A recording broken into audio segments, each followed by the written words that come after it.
Gopal bund చాలా తెలివైనవాడు, మంచి మనసున్నవాడు. చిన్నపిల్లలతో ఆడి వాళ్ళ కోరికలను తీర్చేవాడు. ఓ రోజు ఓ చిన్నారి ఏడుస్తూ గోపాల్ దగ్గరకు వచ్చాడు. ఏమైంది, ఎందుకు ఏడుస్తున్నావు బాబు అన్నాడు.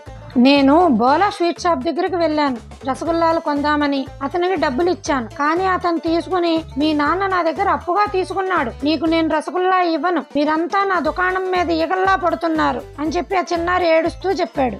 గోపాల్ ఏం చేద్దామా అని ఆలోచిస్తుండగా ఈలోగా అతని ముక్కుపై ఒక ఈగ వాలింది. వెంటనే ఒక ఐడియా వచ్చింది.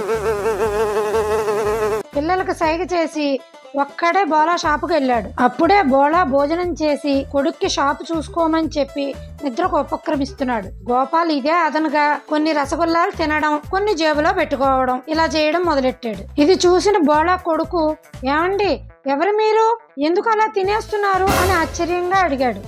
నేను ఈగని, రోజు వచ్చి తింటూ ఉంటాను అని చెప్పాడు గోపాల్.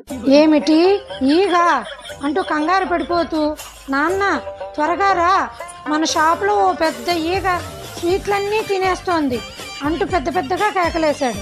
నిద్రమత్తులో ఉన్న బోలా, ఏమిట్రా నీ అల్లరి, ఓ ఈగ కోసం నన్ను నిద్ర లేపుతావా, నన్ను విసిగించకు, పడుకోని అన్నాడు. గోపాల్ నవ్వుకుంటూ మరికొన్ని రసగుల్లాలు తీసుకుని పిల్లల వద్దకు వెళ్లి ఆ రసగుల్లాలు ఇచ్చాడు. వాళ్ళు ఆనందంతో తింటూ గోపాల్ మామ అంటూ సంతోషంతో కేకలు వేశారు. కొన్ని రోజుల తర్వాత గోపాల్ ఆ వీధిలో వెళ్తుంటే బోలా కొడుకు చూసి, అదిగో అదే నాన్న, ఆ రోజు మన షాప్ లో స్వీట్లు తిన్న ఈగ అని చెప్పి గోపాల్ని చూపించాడు. నువ్వేనా మా షాప్ లో స్వీట్లు తినేసిన ఈగవి అని గోపాల్ని గట్టిగా పట్టుకున్నాడు.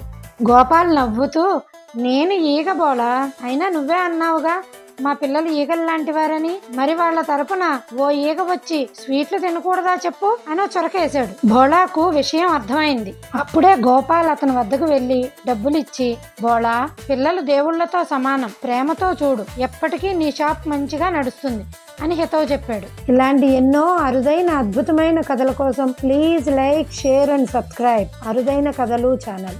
అలాగే మా వీడియోని మీ ఫ్రెండ్స్కి షేర్ చేయడం మర్చిపోవద్దు.